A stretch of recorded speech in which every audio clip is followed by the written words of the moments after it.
Welcome back to Eyes Open Media. All right, so dozens of popular crowd demonstrating in central Baghdad to demand their salaries. All right, so a dozen people, not that many people, but dozens of people. Okay, so maybe 50, 60, 100 maybe of the popular crowd demonstrating in central Baghdad to demand their salaries.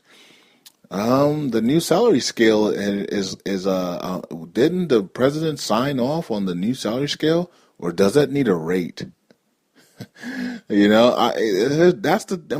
wait in the long line salaries. You know what I mean? It's like they got the new salary scale, right? But they haven't started it, and they can't give the people their money because they don't have a new rate for the salary scale. They don't have a new rate. They don't have a economic global market economy. They don't have anything right now. They don't have any of that. They are back in 2% compliance today, and that's great. But where's the Article 8? We need to see an announcement from the IMF that Iraq is now Article 8 and can now have an international tradable currency, because these people want their salaries, which are reduced salaries, but you can't give them reduced salaries without changing their rate, because they won't be able to pay their bills. Okay, so this is kind of tricky here. It says doesn't the popular crowd demonstrated this Sunday morning in Freedom Square in central Baghdad to demand their salaries. He added that the demonstrators carried the government and some politicians delay payments of their salaries because they don't have any money. They have money, but that money is allocated until the rate goes up. But I'm talking about like overall regular money. They don't really have any money to pay the salaries. Okay, they haven't put the taxes and tariffs in. They haven't done the oil and gas law. They haven't activated the oil and gas law. They haven't. It's in the budget, but they haven't activated it. Okay, the writer should do it. That's why they brought the article today, saying they're going to have it up in the month of January. They're back the 19th of January, so somewhere around there. So, isn't that interesting? I wonder if they're going to tell us with the oil and gas law. I just thought of something. I wonder if they're going to tell us about the oil and gas law being in Parliament on the 19th. So far, we haven't seen that yet.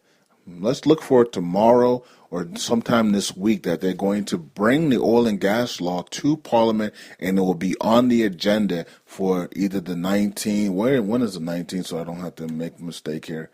19th on a Tuesday. Look for Tuesday or Wednesday or Thursday, and let's see if they actually announce that it's going to be on the agenda, the oil and gas law. Okay. Because if that is, we could see. There's potential to see a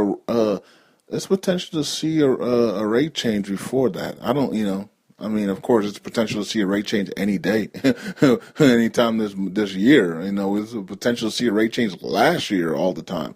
Okay, and we did see a couple. We saw one to 1182, and then they told us it wasn't really a rate change; it was for economic policies. So, let's see what else it says. It says that Baghdad is experiencing massive protests from time to time on the delayed payment of salaries, as well as demand service and accounting. They are demanding. They don't get salaries. They don't get nothing. They don't have electricity. They don't have any. Man, it's so bad. And then it's like they don't have nothing. And then you got people in Parliament saying, "Who cares?" You know what I mean? Like you got people in Parliament talking about who cares if they don't have anything, but yet you have everything. It's unbelievable. But anyways, dozens of popular crowd demonstrators in central bank to demand their salaries. Okay, does that salary? Are they not receiving their salary because they don't have really any money to allocate to them, or because they need to change the rate, or they're waiting on the calculations of their rate for the new salary scale, which is their new global salary scale? I don't know. We'll find out shortly, won't we? Eyes open.